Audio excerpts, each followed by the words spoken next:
नमस्कार, good afternoon. आप लोग देख रहे हैं विनायक क्लास की तरफ से नवोदय प्रवेश परीक्षा कक्षा 6 के लिए, और हम लोग पढ़ रहे हैं नंबर सिस्टम, संख्या पद्धति। क्या पढ़ रहे हैं बेटा? संख्या पद्धति। आज हम लोग इसके आगे पढ़ेंगे। अब तक हम लोगों ने पढ़ा किसी संख्या का जोड़ने का, घटाने का। क्या पढ़ा बेटा?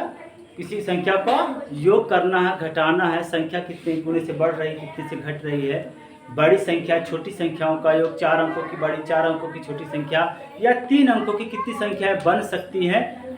आज उसी क्रम में हमारा आगे का है कि जब ऋण 1 को, क्या कह रहा है? जब ऋण 1 को ऋण 1 से 100 बार गुणा किया जाए। क्या किया जाए बेटा? 100 बार। यानी इसके अर्थ आप समझ रहे हैं? आप ये कह रहा है कि ऋण 1 गुणे ऋण 1 गुणे ऋण 1, ऐसे करते करते करते कितनी बार जाएंगे? 100 बार। कितनी बार करेंगे? तब आपका उत्तर, आपका जो रिजल्ट है वो क्या है? अब देखिए, जैसा हम जानते हैं इसके बारे में पहले आप लोग समझ लीजिए वो आपसे क्या जानना चाहता है। एग्जामिनर आपसे क्या जानना चाहता है? वो ये जानना चाहता है कि बच्चे को ऋण का गुणा या भाग उसको आ रहा है कि नहीं। तो यहाँ पे गुणे का प्रश्न है। क्या प्रश्न है? गुणे का प्रश्न है। तो जैसा हम जानते हैं कि किसी संख्या में, क्या जानते हैं बेटा? किसी संख्या में ऋण का गुणा, किसका गुणा? ऋण का गुणा जब करते हैं, क्या करते हैं बेटा? करते हैं, तो वह संख्या, संख्या का मतलब वह मान जो हमारा उत्तर आता है ऋणात्मक हो जाता है। क्या हो जाता है बेटा? ऋणात्मक हो जाता है।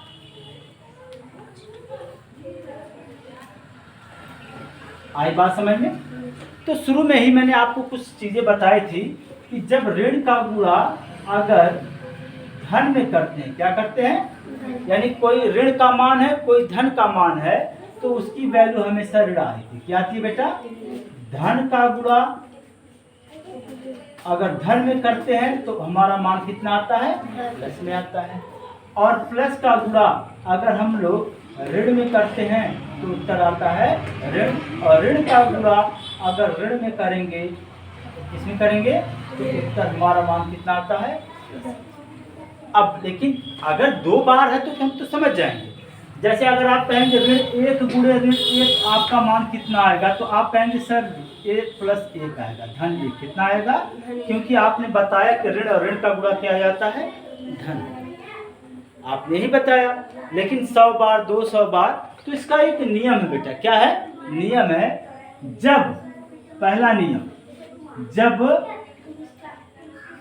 ऋणात्मक संख्याओं का आपस में गुणा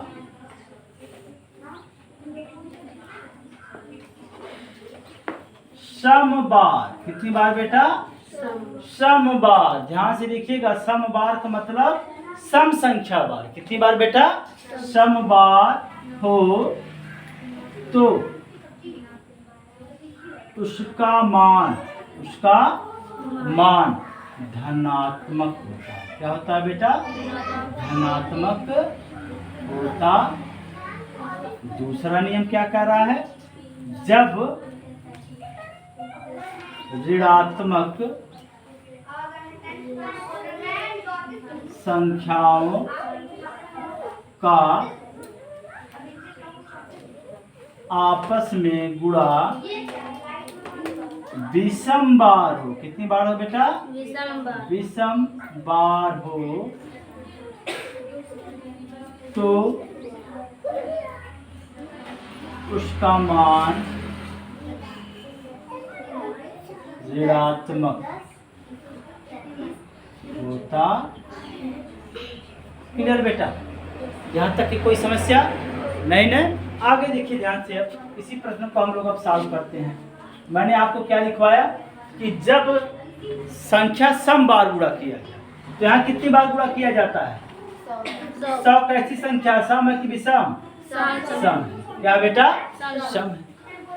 अब ऋण 1 गुणे 1, तो 1 गुणे 1 करते हैं, कितना आता है? एक ही आएगा।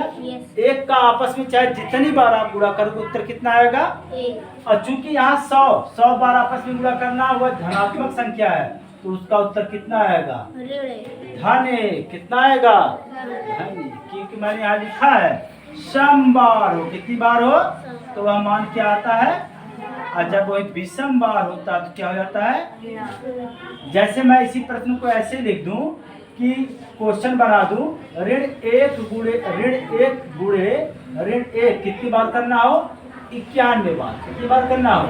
91। तो मान उसका क्या है? 91 है क्या बेटा?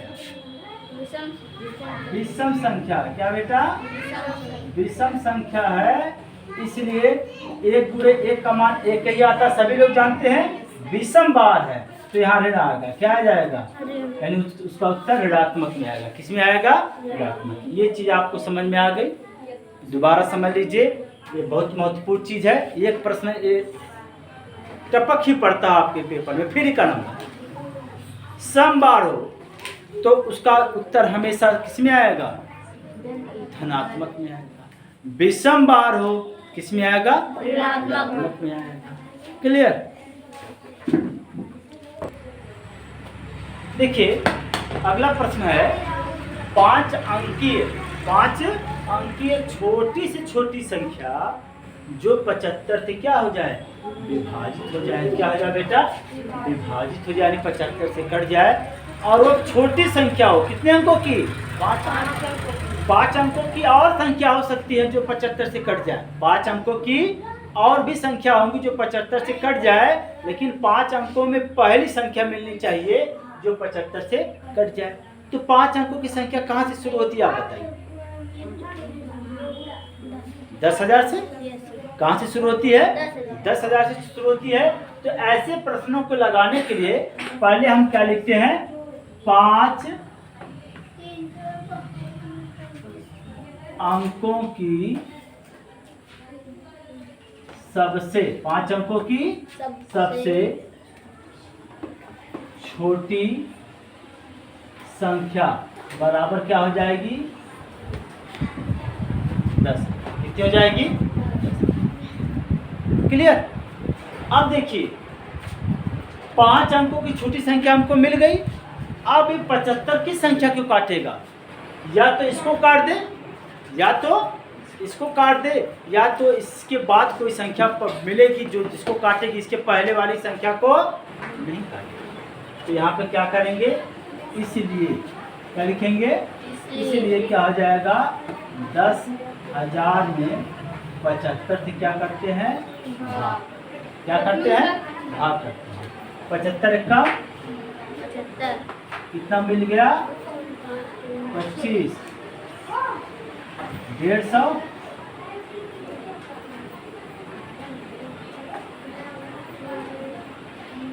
225। फिर कितना मिल गया? 25। फिर इस 0 को उतारेंगे, बोलिए।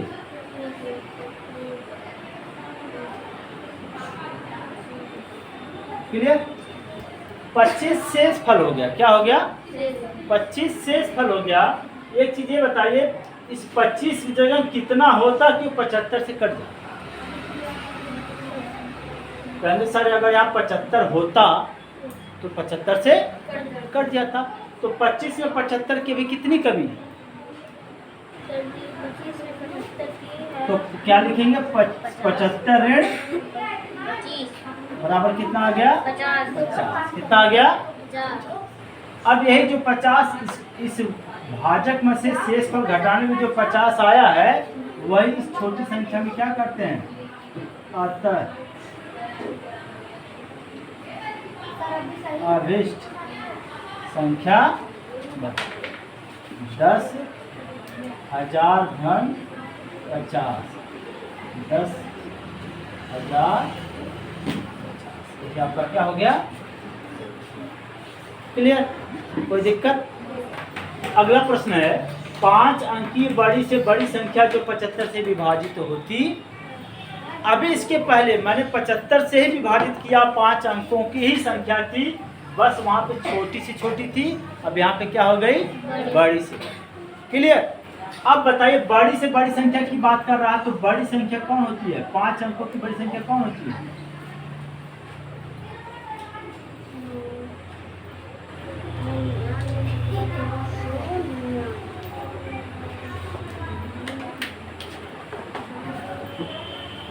$99,999। वही क्रम करते, छोटी पूछेगा छोटी में भाग करेंगे, बड़ी पूछेगा तो बड़ी में भाग करेंगे।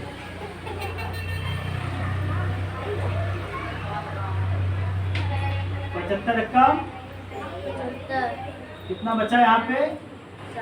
49। कितना बचा? यही बचेगा ना। 9 में से 5 जाए 49, 9 में से 5 जाए 4, 9 में से 7 जाए 49 का 24 बचेगा। फिर यहाँ पे क्या हो जाएगा? 9 उतारेंगे, कितनी बार जाएगा? लगभग 3 बार। कितनी बार जाएगा? 3 × 5 = 15, 3 × 7 = 21, 22। 9 में से 5 जाए 4, 4 में से 2 जाए 2। फिर क्या उतारेंगे? फिर 3 बार जाएगा। कितनी बार जाएगा? 3 बार। तो यहाँ पे कितना जाएगा? 225। फिर आपका आ जाएगा 14। फिर 9 उतार लेंगे, फिर 3 बार जाएगा। कितनी बार जाएगा? यहाँ पे हो जाएगा 200। अब एक चीज ये बताओ, यहाँ पे एक चीज समझने की कोशिश करिएगा।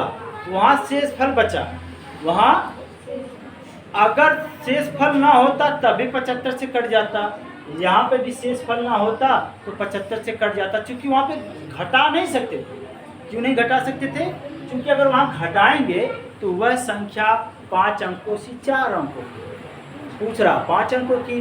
क्योंकि अब बड़ी से बड़ी संख्या अगर इसमें 1 जोड़ेंगे तो 6 अंकों की छोटी संख्या मिल जाएगी। क्या मिल जाएगी बेटा? 6 अंकों की छोटी संख्या मिल जाएगी। इसलिए जब बड़ी से बड़ी संख्या पूछे तो आपको डरने की जरूरत नहीं है, आप सीधे अतः अभिष्ट संख्या क्या लिखेंगे? अभिष्ट संख्या बराबर 99,999 में से यही 24 क्या करेंगे? अगर 24 नहीं आता तो हमारी संख्या विभाजित होती कि नहीं होती? तो 9 में से 4 जाए, 9 में से 2 जाए, बोलो। 9 में से 2 7। तो हमारी संख्या क्या मिल गई? 99,975। क्लियर? कोई समस्या नहीं ना? देखिए अगला प्रश्न है, क्या कह रहा है? 8,93,000 क्या कह रहा है? 8,93,645 तथा 6,35,489 के योग से क्या कह रहा है? यानी इन दोनों अंकों को क्या कर लेना है? योग से कोई एक संख्या घटाई जाती, क्या की जाती है? कोई एक संख्या घटाई जाती है तो हमको क्या मिलता है? 10 लाख। क्या मिलता है? 10 लाख। क्या मिलता है? तो वही संख्या हमको ज्ञात करनी। अब देखिए इन दोनों संख्याओं को पहले क्या कर लेंगे? योग पूछ रहा है ना? क्या पूछ रहा है? पहले योग कर लीजिए। तो 8,93,645 में 6,35,489 हम क्या करेंगे? 9 5 14, 8 4 12 1 13, 6 4 10 11, 5 3 8 9, 9 10 2 12, 6 6 12 13 14। दोनों संख्याओं का योग कितना आ गया? 15,29,134। कितना आ गया? इसी में से कोई संख्या घटाई जाती है तो उत्तर कितना आता है? 10 लाख। आप एक चीज ये बताइए, 10 में से क्या घटाएं कि 4 मिल जाए? तो आसान है। तो अगर आपको मैं ये कह दूँ 10 में से 4 घटाने पर आप 6 घटाने 4 मिलता है, यहाँ पे हमको चीज़ नहीं पता है, तो अगर इसको हम यहाँ पे रख दें तो हमारा उत्तर कितना आ गया? यानी ये संख्या यहीं पे आ जाएगी कि नहीं? उसी तरह से जो हमको प्राप्त होता है 15,29,134 में से 10 लाख हम लोग क्या करेंगे? 4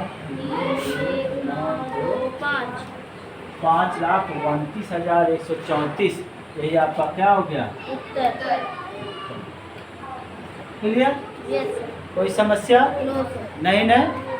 आगे देखिए, प्रथम 10 अभाज्य संख्या मैंने पढ़ाई है। Yes sir. 44 22 322 321। 44 22 322 321 याद है? Yes sir. बोलिए। ठीक, तो आपसे मैंने क्या कहा? प्रथम 10 अभाज्य संख्याओं का गुणनफल करना है। तो अभाज्य संख्या पहली कौन सी होती है? 2 गुणे। 3 5 7 11 13 17 23 19 23।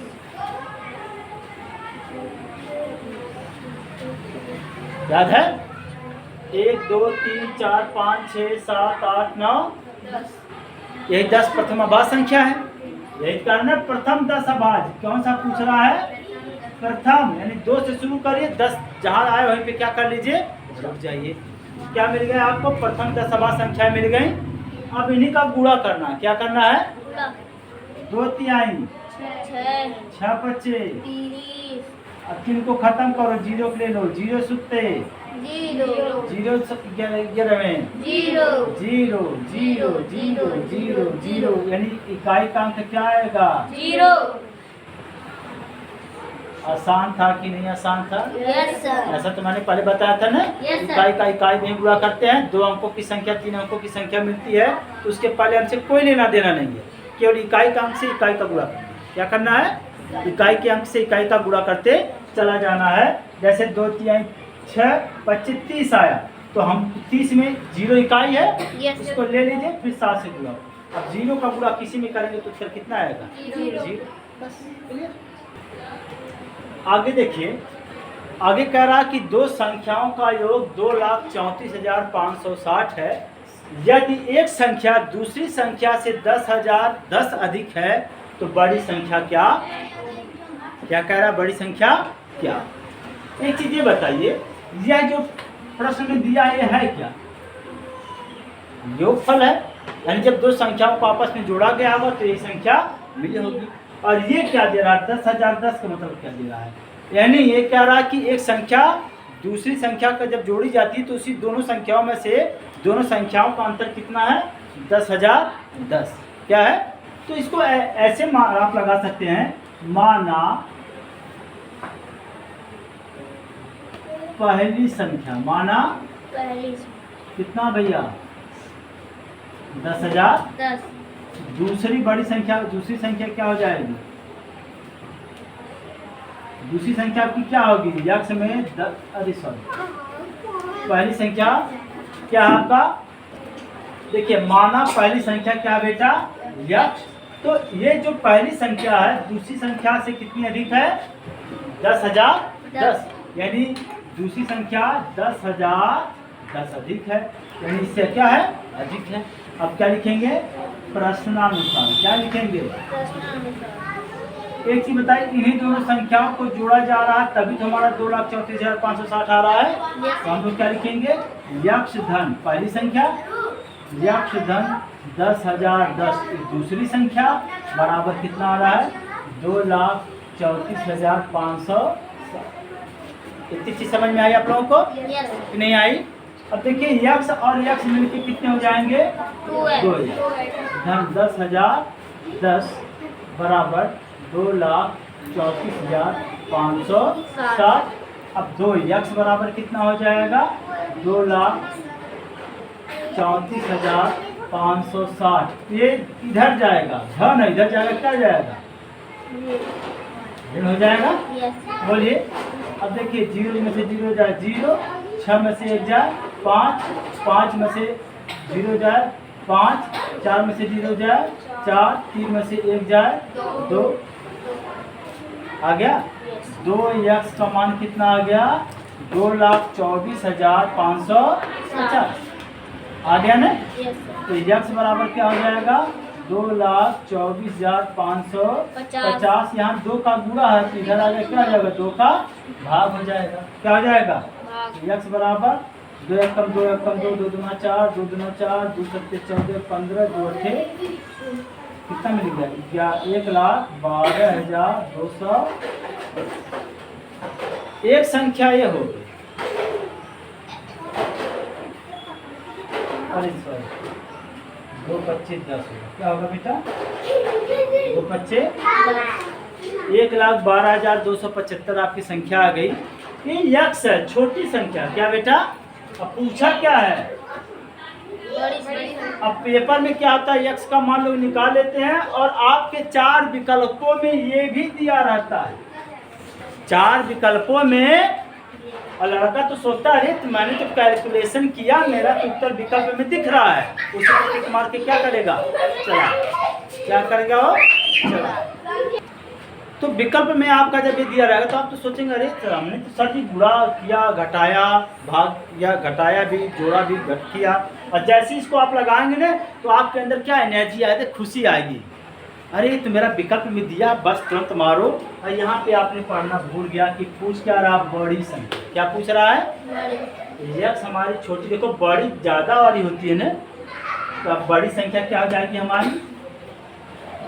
बड़ी संख्या क्या हो जाएगी? 1,12,275 में 10,000 10 क्या करोगे?